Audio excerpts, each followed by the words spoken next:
skill progression is a very long and tedious process, and if it isn't attacked right, you might fall into believing you aren't making any progress at all. I struggled with this at the beginning of my shooting journey, and even though I am nowhere near where I strive to be, I can happily say that I have seen tremendous progress over the years. But I believe I gained the most progress when I changed up how I decided to train over these last 9 months. Though I'm going to share 5 tips that I think is going to improve your training, I don't want you to be limited to these 5 points. There are many more things you can do, but I didn't want to overwhelm everybody with a tidal wave of information. So if you have any other tips that you don't see mentioned in here, definitely leave it down in the comments below. And who knows, I might try some of them out and see how it shapes out in my personal training.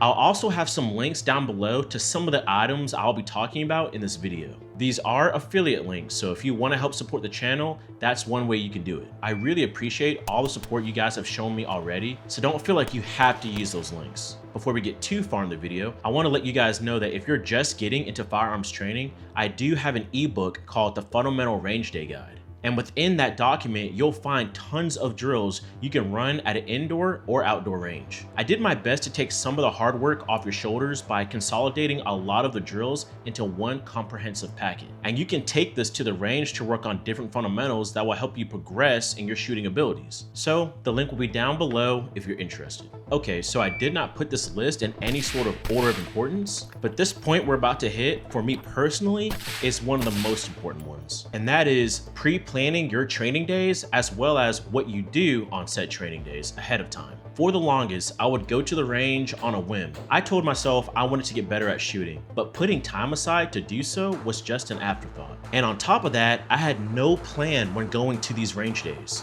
I was just loading up mags and sending rounds down range. And look, that's really fun because shooting is a really fun hobby, and there's absolutely nothing wrong with doing that.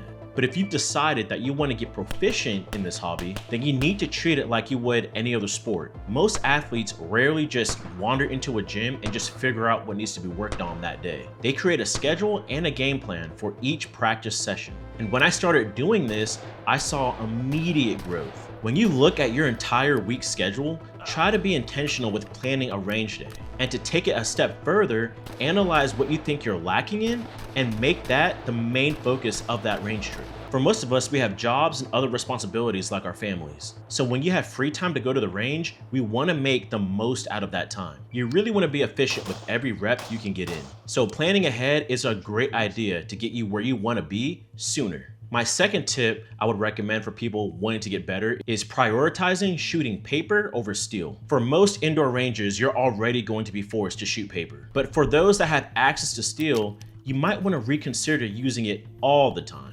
Don't get me wrong, steel has its place, and I shoot steel from time to time, but when I'm training to improve, I am shooting paper more often than not.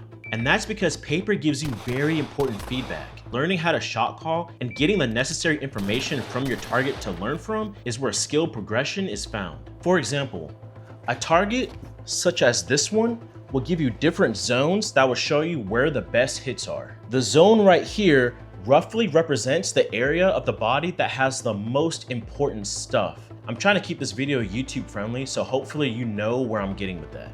So training to get hits at a speed in a specific zone on a target is something all of us need to be doing. And when you shoot paper, you are able to see exactly where your hits are landing, and depending on if the results are good or not, you can begin to analyze why that happened. But be careful, we're not trying to focus solely on the outcome. We want to focus on the process we implemented to get to the given outcome. Because if you understand the process, then you're able to make adjustments to get a more repeatable and reliable outcome. So yeah, shooting paper over steel is something you may want to consider to improve your shooting abilities. So the next tip is kind of dependent on the range you're going to, because the next thing I'm going to suggest is getting a shot timer. A shot timer is pretty much essential if you want to take your skill progression seriously. And this is because it gives you quantifiable data to go off of. I personally like the Pact timer for its simplicity of use, and it's one of the more affordable options out there. But if you have no way to measure what you're doing, then how can you set a new standard or goals for yourself? I kind of equate it to lifting. Every time you go to the gym, you take a mental note on how much weight you just moved and how it felt to move that weight. You can't expect to have a max bench of 300 pounds, for example, if all you're doing is repping the bar each session. You want to start adding weight over time. Maybe you throw on 5 pounds, then 25 pounds, then 45 pounds. You always want to slowly increase what you think your ceiling is over time to slowly build up the muscles to eventually hit your goal, which would be 300 pounds in this example. So going back to shooting, if you don't know what your draw to first shot is, how can you hope to improve it? With the shot timer, you'll be provided with information that shows you how long it takes you to perform a specific task. And from there, you can start setting new goals. It's a never-ending process of learning and pushing, but it's a lot easier to progress when you have a way to measure it. Next, I want to talk about training with others. I think this is very important, especially if you're able to train with people that are at or further in their shooting journey than you are. And this is because you can't always see what you're doing wrong. And it's good to have other eyes on you to point out any inefficiencies you may have. For example, the other day, I went to the range with my friend Will from the Atlas group, and we decided to work on my draw. He quickly noticed that certain parts of my draw were costing me time and they were just inefficient. So after 20 to 30 minutes of discussing the issues, my draw to first shot went from a 1.45 to a consistent 1.15, sometimes being able to squeeze in a 1.13 here and there.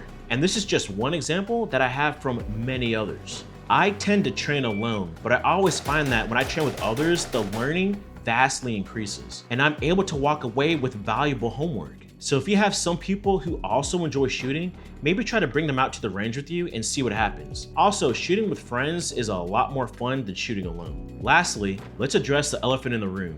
Shooting isn't a cheap hobby, and shooting a lot might not be in everyone's budget. I think social media can confuse people on how much I shoot. Believe it or not, I go to the range once a week, 2 if I'm really lucky. But I'm a normal guy just like you guys, and I have a job, a fiance, and family and friends to attend to. I'm not a sponsored shooter, nor is YouTube my full-time job, even though that's the ultimate goal. For now, my time is split up between a lot of different things. So going to the range is only feasible, realistically, once a week for me. And I'll typically spend about 2 to 3 hours while I'm there to get the most out of my training. So if I'm only going to the range once a week, how can I prevent myself from having a depreciation in skill until my next range session? If you've been following me for a while now, then you know what I'm about to say. Dry fire. Dry fire is a great way to train without live rounds, and this can be done at any time on any day. Make sure you're being safe and double, even triple checking that there are no live rounds in your vicinity if you decide to dry fire. But dry fire is where 70 to 80% of my training lies.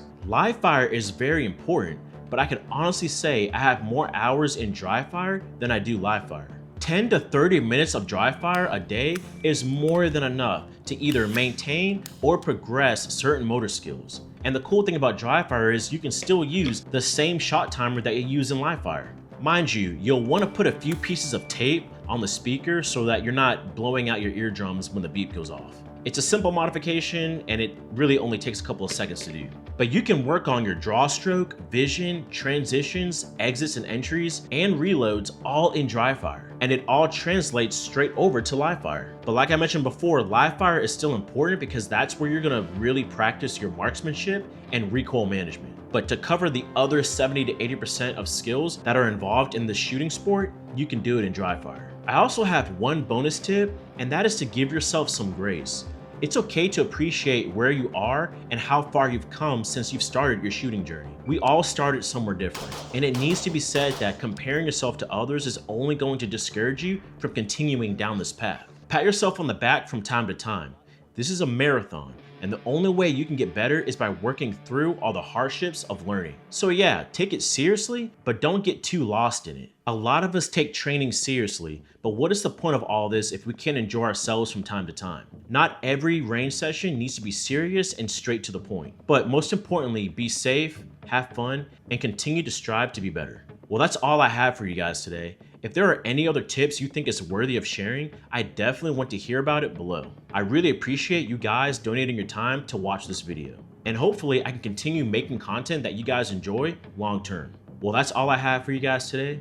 As always, I'll catch you guys in the next one.